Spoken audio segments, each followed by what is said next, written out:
Bonjour à tous, aujourd'hui dans cette nouvelle vidéo j'ai envie de vous parler du tonus et de son pouvoir dans la communication entre le bébé et nous. Alors pour faire simple, le tonus musculaire c'est une contraction permanente et légère des muscles, c'est inconscient et ça concerne aussi bien l'enfant que l'adulte. C'est notre tonus qui nous permet de garder le dos droit en position assise, de lutter contre la pesanteur.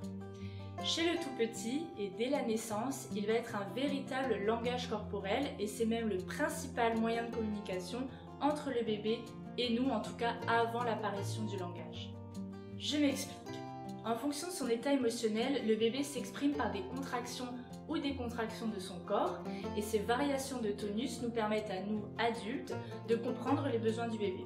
Vous avez déjà remarqué que quand le bébé pleure, il a généralement tout le corps en tension, ses poings sont serrés et nous montrent que son tonus est élevé. Cela signifie qu'il y a un besoin à satisfaire, un inconfort. Il a peut-être faim, mal au ventre ou alors il est fatigué. Il peut aussi être tendu sans forcément pleurer, mais il peut peut-être avoir du mal à téter par exemple. Et à l'inverse, quand le bébé sourit, dort ou joue, on voit bien qu'il est détendu, son corps relâché traduit un bien-être. Ce qu'il faut donc retenir, c'est que le bébé va interagir avec nous grâce à son tonus. C'est un indice des émotions qu'il ressent à un moment donné. Alors, pouvons-nous influencer ce tonus? La réponse est oui. Nous aussi, adultes, nous avons un tonus et au contact du bébé, il va s'instaurer ce que Wallon appelle le dialogue tonique. C'est-à-dire que lorsque nous avons le bébé dans nos bras, nous sommes sensibles aux manifestations de confort ou d'inconfort du bébé et souvent naturellement, nous nous ajustons en modifiant notre tonus, par exemple en changeant de position, en le berçant, en le caressant, en lui offrant des bras dans lesquels il se sent en sécurité. Et bébé aussi participe activement à ce dialogue corporel. Si nous sommes détendus, le bébé va pouvoir se calmer plus facilement car nos bras le rassurent et le contiennent. Un raidissement ou à l'inverse une détente corporelle chez l'un va avoir des répercussions sur le tonus de l'autre.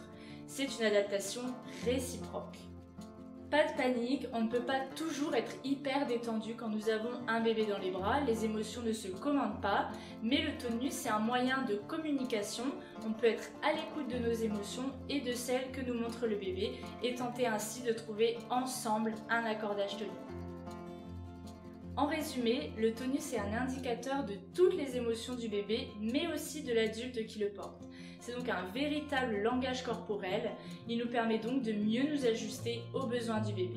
Je vous invite à regarder une de mes vidéos précédentes intitulée « Pourquoi est-il bien d'enrouler un bébé ?», dans laquelle j'explique comment offrir au bébé des bras rassurants. Si vous trouvez le contenu de mes vidéos utile, je vous invite à les partager au plus grand nombre, ça m'aiderait beaucoup, et n'hésitez pas à mettre en commentaire les thèmes que vous aimeriez que j'aborde dans les futures vidéos. À très vite.